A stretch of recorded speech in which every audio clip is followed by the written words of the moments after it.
சமீபத்தில் பாருங்க இவருக்கு பாருங்க கிட்னி ஃபெயிலியர் ஆயிடுச்சு. சரிதானே? அப்படித்தானே? நேற்று வந்து போன கிழமை பாருங்க அவர் கொலசி படுக்க போறாரு. போன கிழமை என்ன சொன்னாரு, இந்த கிழமை வந்து நான் சொல்லுவேன் எல்லாரும். சரணாகதி பாருங்க, நான் வெளிக்கிட்டு தான் பாருங்க தூரத்திற்கு இப்படி பாருங்க 3 நாள் அவர் அலைஞ்சி பாருங்க. அவர் தந்தை இவரை பாருங்க என் குருநாதர் கையேற்று பாருங்க, காலில் விழும்போது பாருங்க அவர் இவரை பிடிச்சு விடப்பா இதுல அப்படின்னு சொன்னார் என் குரு. பாருங்க இவருக்கு பாருங்க கிட்னி ஃபெயிலியர் ஆயிட்டு இவருக்கு ஆபரேஷன் பாருங்க. இவர் அழுதாரு பிடிச்சி. இந்த சின்ன பிள்ளை பாருங்க அப்படியே அழுது. இது அழக்கூடா சின்ன பிள்ளை பாருங்க, தெய்வம் இருக்கு யோசிச்சு பாருங்க.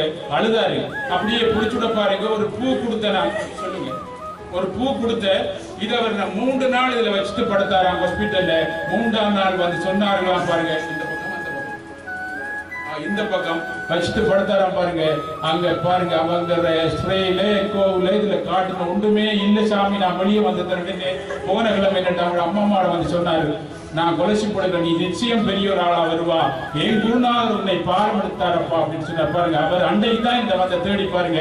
ஏன்னா அவர் விரும்பி பாருங்க நோய் துன்பம் பயனை கொடுக்கணும்னா அடிக்கிறதுக்கு என்னதுக்கு அடிக்கிறாரு, நீ என்னட்ட வாப்பா, நான் உனக்குள்ள இவ்வளவு பெரிய இதா இருக்கிறேன், நீயே அப்படி போய் வேதனைப்படுறா அப்படின்னு சொல்றதுக்காக இந்த பையனுக்கு பாருங்க இப்படி ஒரு பெரிய பிரச்சனை, நீ சொல்லப்பா அப்படின்னு சொன்ன நான் கட்டாயம் வருவேன் சாமி வியாழக்கிழமை அப்படின்னு சொல்லியிருக்க கேட்டு பாருங்க. சொல்லுவார் என்ன நடந்தது அப்படி பாருங்க. நாங்க பூரணமாக நாங்க குழந்தை பிள்ளை பூரணமா சரணாகதி அடைஞ்சிட்டு விழுந்து கத்துனாரு பாருங்க.